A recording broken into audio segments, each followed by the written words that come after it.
My name is Mandy, and this video is part of the Community Group Folks Kindful Cafe project, made possible through the National Lottery community funding and sharing the folklore of Shropshire.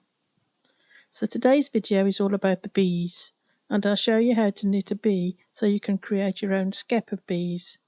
The pattern and details can be found on our website www.folkcc.co.uk. There is a lot of folklore surrounding bees, so this is just a bit of folklore about Shropshire bees, as mentioned in Charlotte Burns' Sheaf of Gleanings and in Mary Webb's Precious Bane. I decided to knit my bee today because bees knit together when they swarm, so I hope you have your needles and yarn at the ready. But within Druidic stories, spirituality and symbolism, there are lots of references to bees, honey and mead. So if you want to just sit back and watch with a jug of mead and a honey sandwich before you join in, please do so. And don't forget to like and share and leave comments and pictures of your makes on our Facebook page. So let's start to make our bumblebee or our honeybee by casting on the stitches and giving him that stripy gold and black coat that he wears. Straw skeps are made with long stem thatching straw, lapped together with split bramble, threaded through a needle made from the hollow bone of a goose wing.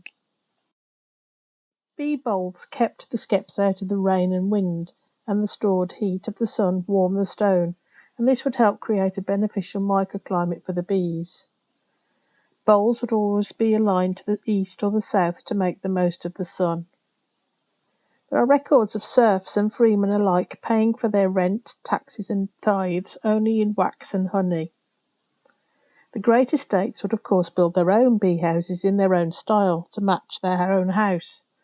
The one at Attingham Park in Shropshire is a beautiful example of an early 19th century bee house, and is originally placed in the estate orchard.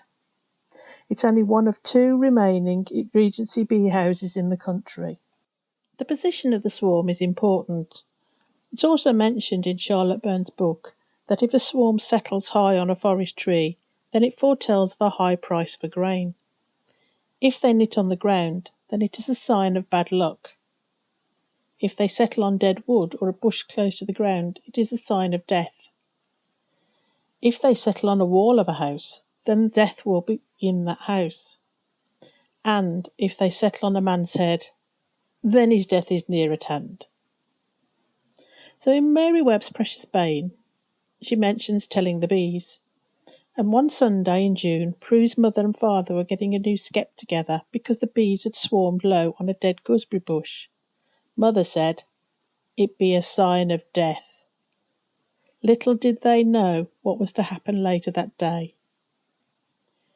It's said that throughout Shropshire it is unlucky to buy a swarm of bees.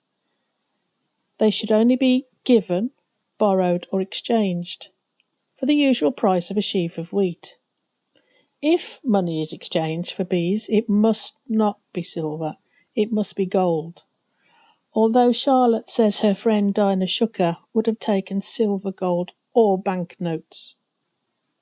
And remember, when removing your hive or skep, it must not cross the water, as the bees will not live long afterwards. Thank you for watching, and I look forward to seeing your knitted bees, your paintings or photographs of bees, or you may be inspired to write a song or a poem about bees. Bye for now.